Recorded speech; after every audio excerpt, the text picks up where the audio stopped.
ओम नमः शिवाय।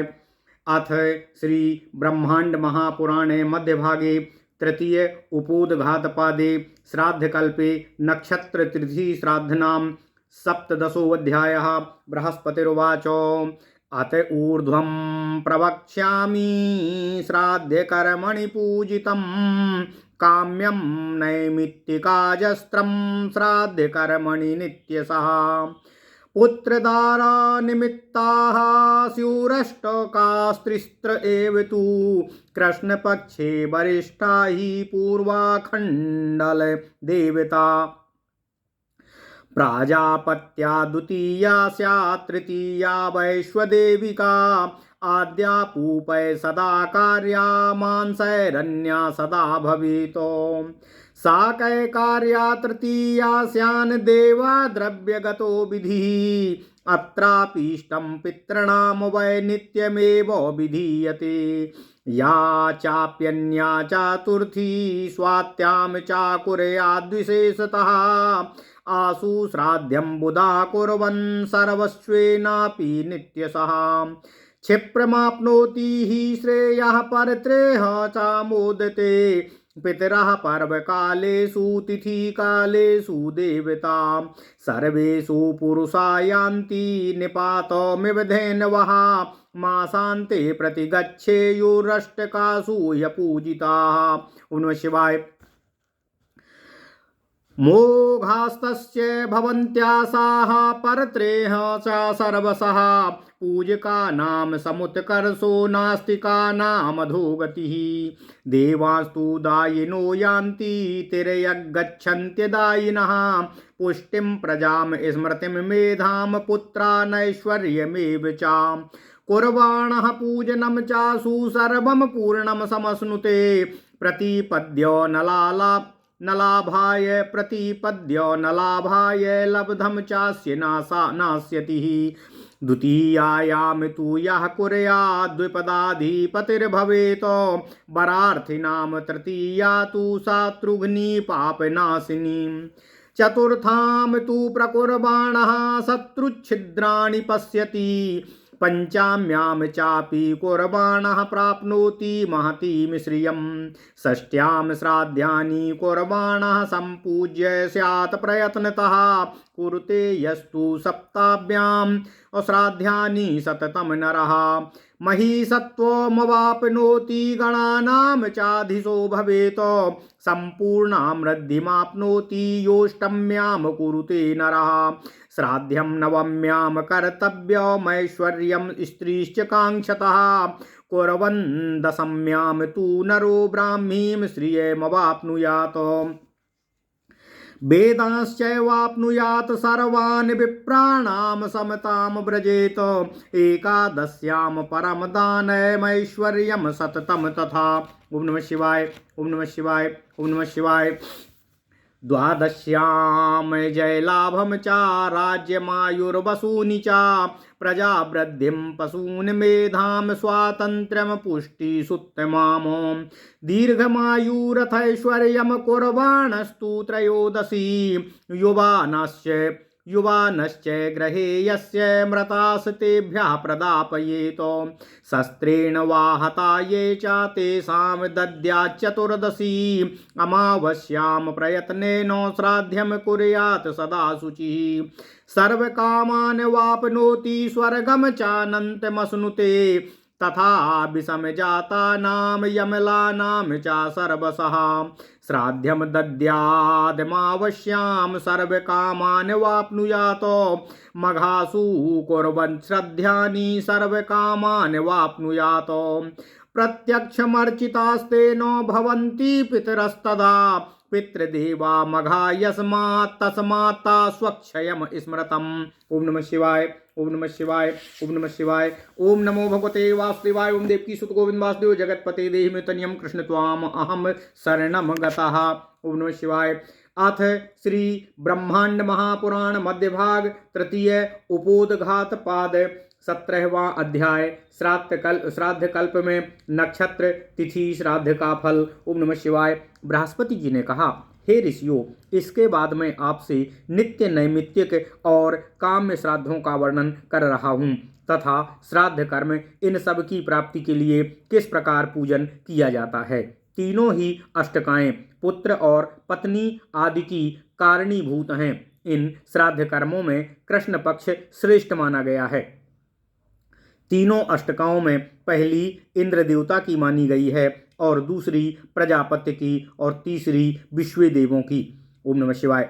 पहली इंद्र की अष्टका की पूजा सदैव पुओं से करनी चाहिए, दूसरी की पूजा मांस से करनी चाहिए तथा तीसरी अष्टका की शाकों द्वारा पूजा करनी चाहिए। इस प्रकार ही अष्टकाओं में द्रव्य की विधि है। यहाँ भी अष्टका को पितरों की इच्छा पूर्ति होती है, वे प्रसन्न होते हैं, इसलिए पितरों के लिए श्राद्ध की विधि कही गई है। यदि कोई अन्य चौथी अष्टका मिले तो भी उसे विधिपूर्वक संपन्न करें। बुद्धिमान पुरुष को सर्वस्व व्यय करके भी अष्टका में शीघ्र ही श्राद्ध करनी चाहिए। जो व्यक्ति ऐसा करता है वह शीघ्र श्रेय अर्थात कल्याण को प्राप्त करता है और फिर परलोक और इहलोक में आनंद प्राप्त करता है। पितरगण पर्व के अवसर पर और देवता विशेष तिथियों पर पितरों का श्राद्ध एवं देवों की यज्ञ पूजा आदि करने वालों के पास उसी प्रकार उपस्थित रहते हैं जिस प्रकार जलाशय के पास गौवें उपस्थित रहती हैं। वे पितरगण माह के अंत में बिना पूजित हुए ही वापस लौट जाते हैं, अर्थात पितृपक्ष में पितरगण 15 दिनों तक अपने पुत्र पौत्र आदि से पूजा की प्रतीक्षा करते हैं तथा जब 15 दिन तक कोई नहीं आता तब वे पितरगण माह के अंत में अपूजित ही वापस लौट जाते हैं। जो व्यक्ति इन अष्टकाओं में पितरों की पूजा आदि नहीं करते उनकी यह लोक और परलोक में सब प्रकार की आशाएं नष्ट हो जाती हैं तथा पूजा करने वालों की उन्नति होती है और जो पूजा नहीं करते वे अधोगति को प्राप्त होते हैं। इन अष्टकाओं में पूजा करने वाले देवों के पास स्वर्ग में जाते हैं और पूजा न करने वाले को तिर्यक गति की प्राप्ति होती है, अर्थात पक्षियों की योनि को प्राप्त करते हैं। जो पूजा नहीं करते, जो पूजा करते हैं उनके शरीर की पुष्टि होती है, उन्हें संतान की प्राप्ति होती है, वे स्मृति, बुद्धि, पुत्र पौत्रों और ऐश्वर्य को प्राप्त करते हैं। पूजा करते हुए मनुष्य शीघ्र ही सब कुछ पूर्णता से प्राप्त कर लेता है। अब तिथियों में श्राद्ध का फल बता रहा हूँ। प्रतिपदा को पूजा करने से धन का लाभ होता है और उसका प्राप्त किया हुआ धन नष्ट नहीं होता। द्वितीया तिथि को जो पूजा करता है वह 2 पैरों वाले मनुष्यों का राजा होता है। उत्तम वर प्राप्त करने वालों के लिए तृतीया की पूजा करना अच्छा होता है तथा तृतीया तिथि की पूजा शत्रु को मारने वाली और पाप को नष्ट करने वाली होती है। चतुर्थी तिथि को पूजा करने वाला शत्रु के छिद्रों अर्थात शत्रु की कमजोरियों को देखता है तथा पश्चिमी तिथि को पूजा करने वाला उत्तम लक्ष्मी को प्राप्त करता है। षष्ठी तिथि को श्राद्ध करता हुआ व्यक्ति प्रयत्न पूर्वक सम्यक प्रकार से पूज्य होता है तथा जो सप्तमी तिथि को निरंतर श्राद्ध करे वह महिषल्व अर्थात राजत्व को प्राप्त करता है तथा गणों का अधिपति होता है तथा जो मनुष्य अष्टमी को पूजा करे तो वह संपूर्ण रिद्धि अर्थात और समृद्धि को प्राप्त करता है।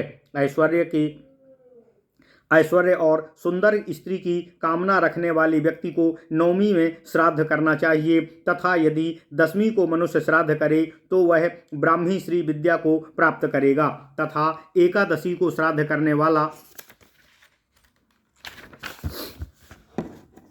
व्यक्ति समस्त वेदों का ज्ञान प्राप्त करता है और सभी ब्राह्मणों की समानता को प्राप्त करता है तथा एकादशी का परम दान ऐश्वर्य प्राप्त कराने वाला होता है। द्वादशी को किया गया श्राद्ध विजय लाभ, राज्य, आयु तथा विविध प्रकार के धनों को प्राप्त करता है। त्रयोदशी तिथि को दान, संतान की वृद्धि और पशुओं, बुद्धि, स्वतंत्रता और उत्तम पुष्टि प्रदान करता है तथा त्रयोदशी को दान करना दीर्घ आयु और ऐश्वर्य को प्राप्त कराता है। जिनके घर में जवान युवा मर गए हों तथा जिनकी जो शस्त्र से मारे गए हों उनको चतुर्दशी को श्राद्ध करना चाहिए तथा अमावस्या को प्रयत्न पूर्वक सदैव श्राद्ध करना चाहिए। अमावस्या को श्राद्ध करने वाला सब कामनाओं को प्राप्त करता है और अनंत काल तक स्वर्ग को प्राप्त करता है तथा जिसको